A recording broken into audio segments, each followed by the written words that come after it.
Greetings and happy feast of the most sacred heart of Jesus. I am Father Dominic Lenk, a Benedictine monk and priest of St. Louis Abbey. And as many of you know, I was born and raised in Troy and baptized as an infant of Sacred Heart. I am, as far as I know, the first priest to have come from Sacred Heart Parish, professing my vows as a monk in 1991 and being ordained to the priesthood on July 4th, 1998. The Gospel reading for today's solemnity is taken from the 11th chapter of St. Matthew, verses 25 through 30.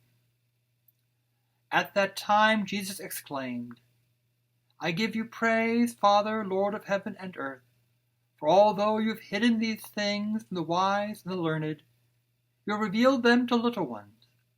Yes, Father, such has been your gracious will. All things have been handed over to me by my Father.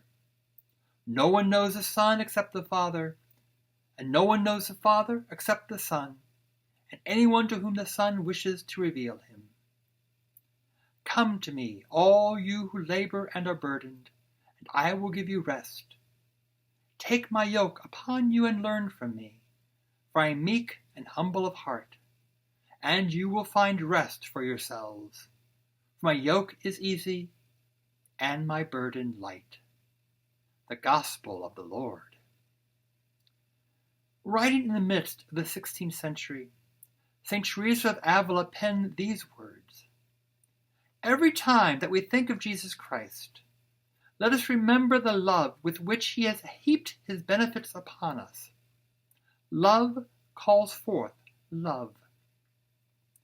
A little over 100 years later, our Lord himself spoke these words to St. Margaret Mary Alacoque: "Behold this heart that has so loved men." In the early years of the 20th century, the Benedictine abbot, Blessed Columba Marmion, brought these two thoughts together when he taught his monks that devotion to the Sacred Heart is then summed up in the worship of the incarnate Word, manifesting his love to us and showing us his heart as a symbol of this love. Today's feast is about love. It is about the love that our God has for us. It is about the love that we are moved to have for our God. God's love for us is perfect, while our love for God is imperfect. In the 5th chapter of St. Paul's letter to the Romans, we read, "God proves his love for us in that while we were still sinners, Christ died for us. How much more then, since we are now justified by his blood, will we be saved through him from the wrath?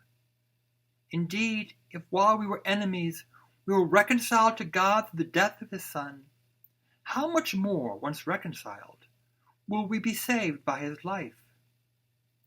This love which God has for us is a non-judgmental, all-encompassing, and at times even a reckless form of total self-giving that none of us could ever hope to match in this life. Even so, it is comforting to know that God will reach out to us whenever and wherever we find ourselves. This all-encompassing love for each one of us began at the moment of our creation in the mind of God. Think about this.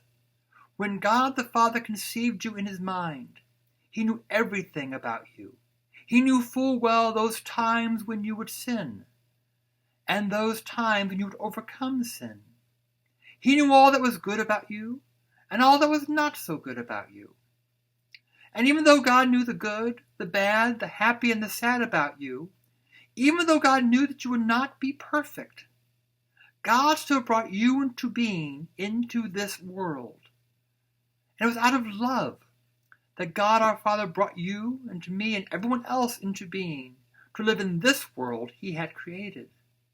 God brought all of us into being to give us the opportunity to love him in return by how we live our lives. God has promised to risk everything out of love for us. Indeed, God did risk everything when he sent his only Son to live among us. This is the promise fulfilled in the Sacred Heart, a heart which knows no limit to what it can give. It is a heart which teaches us how to love.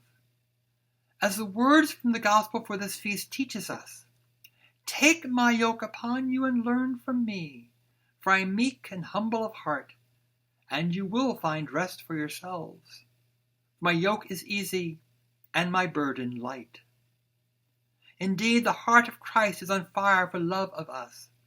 It is a fire that will never and can never be extinguished, no matter how hard some may try to turn away from it. Yet why would anyone want to turn away from so great a love?